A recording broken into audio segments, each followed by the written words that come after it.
شوہر مر گیا تو ٹیسٹ ٹیوب بیبی کا حکم۔ اگر ٹیسٹ ٹیوب بیبی وغیرہ کے ذریعے کسی شوہر کا مادہ منویہ لیا جائے اور پھر لیب میں کیمیائی عمل کے ذریعے دیا جائے اور اس دوران قدرتی طور پر شوہر کا انتقال ہو جائے تو کیا اس کے بعد بیوی کے رحم میں اپنے مرحوم شوہر کا جو اسپم ہے مادہ منویہ ہے وہ ڈالا جا سکتا ہے یا نہیں؟ عبداللہ صاحب نے پوچھا ہے۔ نہیں ڈالا جا سکتا۔ اس کی وجہ یہ کہ شوہر کے انتقال کے بعد جو ہے نا اس سے رشتہ ختم ہو گیا عورت کا۔ ٹھیک ہے، عدت کے دوران کچھ نکاح کے احکام باقی رہتے ہیں، لیکن دنیاوی اعتبار سے بہرحال جو ایک میاں بیوی کا ریلیشن ہے وہ ختم ہو جاتا ہے۔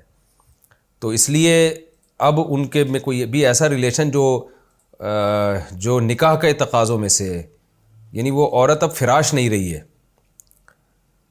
یہ بات شاید علماء کو اشکال ہو اس پر کہ عدت کے دوران بھی عورت شوہر کا فراش ہوتی ہے، وہ بات ٹھیک ہے، لیکن وہ قوی فراش کہ جس میں میاں بیوی کا ایک دوسرے سے ریلیشن جائز ہوتا ہے، وہ فراش تو بہرحال نہیں رہتا نا۔ اس کی مثال ایسے جیسے شوہر 3 طلاقیں دے دے بیوی کو، تو عورت عدت کے دوران تو ہوتی ہے، یعنی عدت میں تو کچھ نکاح کے حکام تو باقی رہتے ہیں، لیکن ان کے درمیان میاں بیوی والا ریلیشن تو جائز نہیں ہے۔ تو میاں بیوی والے ریلیشن کے جائز ہونے کے لیے پورے طور پر نکاح کا باقی رہنا ضروری ہے۔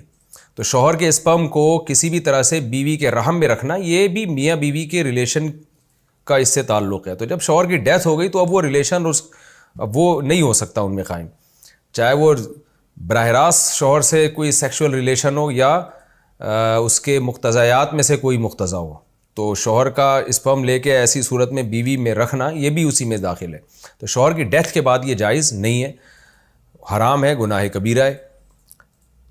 البتہ یہ ضرور ہے کہ کسی نے یہ گناہ کر لیا، جرم کر لیا، توبہ استغفار کرے، لیکن اس کے نتیجے میں جو بچہ پیدا ہوگا وہ ولد الزنا نہیں کہلائے گا، وہ حلال ہی کہلائے گا۔